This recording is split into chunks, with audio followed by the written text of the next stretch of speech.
कैसा ये इश्क है।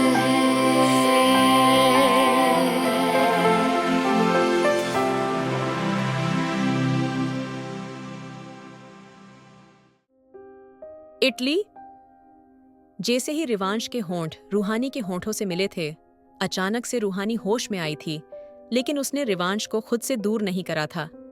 रिवांश के दोनों हाथ रूहानी की कमर पे थे और रूहानी के हाथ रिवांश के बालों में थे। रूहानी के आंसू लगातार बह रहे थे, लेकिन इस बार रूहानी की आंखों में अलग सा कुछ था, शायद डिजायर या मोहब्बत। रूहानी गहरी गहरी सांसें लेने लगी थी जब अचानक से रिवांश उसको लेके उठ गया था। रिवांश रूहानी को लेके बेड पे आ गया था, लेकिन दोनों अभी भी एक दूसरे में खोए हुए थे। करीब 10 मिनट बाद रूहानी की सांसें तेज होने लगी थीं, और जैसे ही रिवांश को एहसास हुआ था, रूहानी के हाथ उसके कॉलर पे कस गए थे। रिवांश बहुत धीरे से रूहानी से दूर हुआ रहा। रूहानी का चेहरा लाल हो गया था, लेकिन उसको पैनिक अटैक नहीं आ रहे थे, वो अब नॉर्मल थी। रिवांश रूहानी की आंखों में देखते हुए बोला, तुम किसकी बात कर रही हो रूहानी? क्या तुम मुझे सही से बताओगी? रिवांश की बात पे रूहानी ने फिर से डर के उसको देखा था। बात तय थी, वो इस बारे में बात नहीं करना चाहती। रिवांश गहरी सांस लेकर बोला, ओके ओके रूहानी, गहरी सांस लो, सब नॉर्मल है। रिवांश धीरे धीरे रूहानी की कमर पे हाथ फेर रहा था। ये बात तो तय थी, रूहानी खुद से कुछ नहीं बताने वाली थी, और अब रिवांश को खुद ही पता लगाना था। ये चली किसने है, कौन? रूहानी को नुकसान पहुंचाना चाह रहा था। रिवांश ने जैसे ही ये सोचा था, फिर से उसके अंदर गुस्से का लावा दहकने लगा था। रिवांश गहरी सांस लेकर बोला, तुम इस हालत में नीचे नहीं जाओगी, वॉशरूम में जाओ और खुद को नॉर्मल करके आओ। रिवांश की बात पे रूहानी ने अपनी गहरी आंखें ऊपर उठाई थीं, क्योंकि रिवांश उसको ऑर्डर दे रहा था, उससे पूछ नहीं रहा था। रूहानी ने फिर से गहरी सांस ली और बिना कुछ कहे वॉशरूम में घुस गई थी। उसके जाने के बाद रिवांश ने अपने बालों को पीछे करा था। रिवांश ने गुस्से से अपना फोन निकाल लिया था, और अगले ही पल उसका फोन उसके कान पे था। रिवांश बिना किसी एक्सप्रेशन के बोला, मार्को, मुझे सीसीटीवी फुटेज चाहिए, और मुझे ये भी जानना है मेंशन के अंदर कौन आया है। पार्टी बाहर गार्डन में है, वो भी बैक साइड, तो मेंशन के अंदर आने की हिम्मत किसने की है? यही सोच के रिवांश ने अपना फोन पटक दिया था। उसके दिमाग से रूहानी का वो चेहरा नहीं निकल रहा था, और ऊपर से उसकी वो नाजुक गर्दन। किसी शैतान की हरकत रूहानी की नाजुक सी गर्दन पे नजर आ रही थी, और रिवांश का खून जल रहा था। यही सोच के अभी रिवांश कुछ सोच पाता, तभी उसका फोन बजा था। रिवांश फोन उठा के गहरी सांस लेके बोला, बोलो। रिवांश की बात पे पाइथन गुस्से से बोला, रिवांश शेखावत, मेरी बहन का फोन तुम्हारे पास कैसे आया? और तुम्हारी हिम्मत कैसे हुई थी मेरी बहन के करीब आने की? मैंने कहा था ना, तुम मेरी बहन के करीब नहीं आओगे, और तुम्हें वादा भी करा था। क्या हुआ, अपनी जुबान से पलट गए तुम? पाइथन की बात पे रिवांश सिगरेट सुलगाते हुए बोला, हाँ, पलट गया, आगे बोलो। रिवांश के इतने आराम से जवाब देने पे जैसे पाइथन का दिमाग ही खराब हो गया था। वो गुस्से से बोला, तो शर्म करो, खुद पे कैसे माफिया हो तुम हम में से हो ही नहीं, तुम घटिया इंसान। पाइथन का गुस्सा बढ़ता ही जा रहा था। उसके चिल्लाने पे रिवांश अपना सर कुर्सी से टीका के सिगरेट के धुएं को अपने अंदर उतारते हुए गहरी सांस लेके बोला, सही कहा, मैं तुम में से नहीं हूं, और ना मुझे शर्म आती, आगे बोलो। रिवांश की बातें सिर्फ पाइथन को गुस्सा दिला रही थी। इस बार पाइथन गहरी सांस लेकर बोला, मेरी बहन कहाँ है? कहाँ छुपाया है तूने उसको? पाइथन की बात सुन के रिवांश आराम से बोला, वो मेरी बीवी है, तो मुझे उसको किसी से छुपाने की जरूरत नहीं, इसलिए बेहतर होगा पति पत्नी के बीच अपनी नाक मत ही घुसा।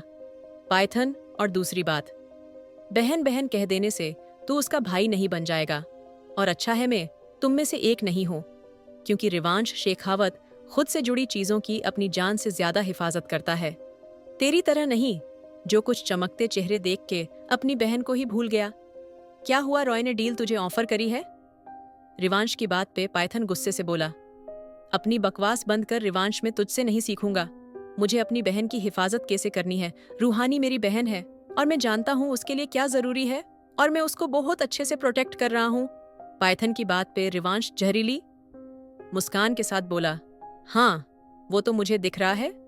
खैर, तो जैसे यूजलेस क्रिएचर से बात करके मुझे अपना वक्त बिल्कुल खराब नहीं करना। पाइथन और मेरी बीवी मेरे साथ है, बिल्कुल सेफ है। जब मुझे लगेगा उसको नीचे लाना है, मैं ले आऊंगा। तब तक तू अपने मेहमानों के साथ एंजॉय कर। और हाँ, जिसकी वजह से तू इस पार्टी में आया है, शाश्वत रॉय कोशिश करना वो डील तेरे नाम ही हो। और अगर मुझे ढूंढने आएगा तो मेरा रूम 3rd फ्लोर पे है। अगर तेरी इतनी औकात है तो तू मेरे रूम तक आ सकता है। Okay Python, take care. इतना कह के रिवांश ने कॉल काट के फोन को बेड पे फेंक दिया था और सिगरेट का धुआं अपने अंदर उतारने लगा था। अभी कुछ वक्त गुजरा था जब वॉशरूम का दरवाजा खुला था। रिवांश की नजर सामने पड़ी थी, जहां से रूहानी धीरे धीरे चलती बाहर आ रही थी। रिवांश रूहानी को गौर से देख रहा था। उसकी गर्दन पे अभी भी वही निशान था जो कि कुछ देर पहले था। रिवांश की आंखें लाल हो रही थीं। वो रूहानी के ऊपर किसी की परछाई तक बर्दाश्त नहीं करता था और आज किसी ने उसको छुआ था। रिवांश खुद को शांत करने की कोशिश कर रहा था और फिर रिवांश ने गहरी सांस लेके रूहानी का हाथ पकड़ा था और उसको खींचते हुए क्लोसेट की तरह ले जाने लगा था। रूहानी धीरे से बोली, ये क्या कर रहे हो रिवांश? तुम छोड़ो मुझे। रिवांश। रूहानी की बात पे रिवांश गहरी सांस लेकर बोला, इनमें से कोई भी ड्रेस उठाओ और चेज करो। रिवांश की बात पे रूहानी हैरानी से बोली, कैसी ड्रेस? और मैं क्यों चेंज करूं? मुझे नीचे जाना है। रूहानी की बात पे रिवांश गहरी सांस लेकर बोला, रूहानी, मैंने कहा ना ये ड्रेस चेंज करो। अभी इतना कह के रिवांश ने उन कपड़ों में से एक रैंडम सी ड्रेस निकाल के रूहानी को दे दी थी। रिवांश गहरी सांस लेकर, ये मेरी बीवी के कपड़े हैं, जाओ चेंज करके आओ। रिवांश की बात पे रूहानी रिवांश के हाथ में पकड़ी उस ड्रेस को देख रही थी जो कि ऐसा लगता था न जाने कितनी एक्सपेंसिव थी। और अगर ये रिवांश की बीवी की ड्रेस थी तो उसको कैसे आएगी? रूहानी को सोच में देख रिवांश जबरदस्ती उस ड्रेस को रूहानी को देखते हुए बोला, मेरी बीवी तुम ही, मेरी बीवी तुम्हारी तरह है, तुम्हें फिट आएगी ड्रेस, जाओ अब। इतना कह के रिवांश रूहानी को क्लोसेट में छोड़ के बाहर आ गया था। उसका दिमाग खराब हो रहा था। वो कैसे रूहानी के जिस्म पे उस ड्रेस को बर्दाश्त कर सकता था? यही सोच के रिवांश बालकनी में आ गया था। ठंडी हवा भी उसको सुकून नहीं दे रही थी। रिवांश अपनी सोच में था जब उसको किसी के कदमों की आवाज आई थी। रिवांश जैसे ही पलटा तो उसके सामने रूहानी थी, जिसने व्हाइट कलर की काफी खूबसूरती साड़ी पहनी हुई थी। ये साड़ी भले ही रूहानी की थी, लेकिन उसने अब तक काफी सारी ड्रेसें नहीं पहनी थी। रिवांश ने उसके आने से पहले ही यहाँ काफी कुछ अरेंज करवाया था, लेकिन इस 1 महीने में उसने कभी रूहानी को इन ड्रेसेस में से एक भी ड्रेस पहनते हुए नहीं देखा था। और आज रूहानी अपने ही कपड़े पहने खड़ी थी। इस बात से अनजान वहीं रिवांश की बीवी थी। उसके बाल अभी भी उसकी कमर पे थे, लेकिन उस साड़ी ने जिसे उसको और ज्यादा हॉट बना दिया था। उसका हर एक कर्व दिख रहा था। रिवांश का कंट्रोल खुद से छूट रहा था। कोई इतना खूबसूरत और हॉट केस हो सकता है? रूहानी में एक ऐसी इनोसेंस थी जो रिवांश के पत्थर दिल को पिघला देती थी, और वो इतनी सिडेक्टिव थी जिससे रिवांश का कंट्रोल हर वक्त छूटने को तैयार रहता था। रूहानी अपना सर झुकाते हुए धीरे से बोली, तुम्हारी बीवी के कपड़े मुझे बिल्कुल 100% पसंद आते हैं। सही आए हैं Rivansh, thank you so much मेरे लिए इतना सोचने के लिए। लेकिन अब मुझे भाई के पास जाना है। रूहानी की बात पे रिवांश गहरी सांस लेकर बोला, ओके चलो। इतना कह के रिवांश रूहानी का हाथ पकड़ के आगे बढ़ गया था। गार्डन पाइथन गुस्से से अपने फोन को देख रहा था। तभी यश धीरे से बोला, रूहानी कहाँ है? हम लोग निकल रहे हैं। मैं सोच रहा था उसको सही से बाएं बोल दूं। यश की बात पे पाइथन धीरे से बोला, ओह रूहानी अभी आती ही होगी। पाइथन की बात सुन के मिशा धीरे सर बोली, इट्स ओके पाइथन, हम उससे बाद में मिल लेंगे। वैसे भी मुझे लगता है अब मिलना जुलना लगा रहेगा, क्योंकि हमारे यश को तुम्हारी बहन पसंद सा गई है, और जो चीज हमारे बेटे को पसंद आती है वो चीज तो उसकी हो ही जाती है। जैसे ही मिशा ने ये कहा था तभी किसी की तेज आवाज गूंजी थी, लेकिन वो कोई चीज नहीं है मिसेस रॉय। इस आवाज पे सबने पीछे मुड़ के देखता, जहां हया बेहद ही तीखी नजरों से मिशा को देख रही थी। अब उसका ऑरा सॉफ्ट नहीं था, उसकी आंखों में अलग सी आग थी।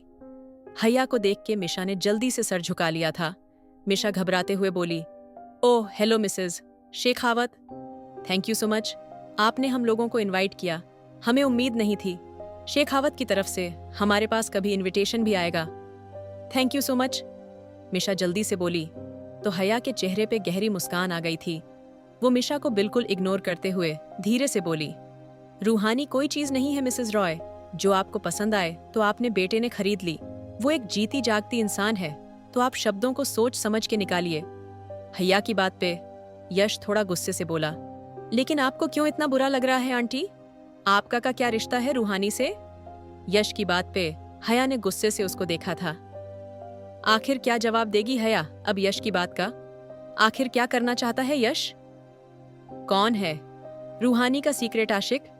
जानने के लिए पढ़िए married to cold hearted billionaire 2।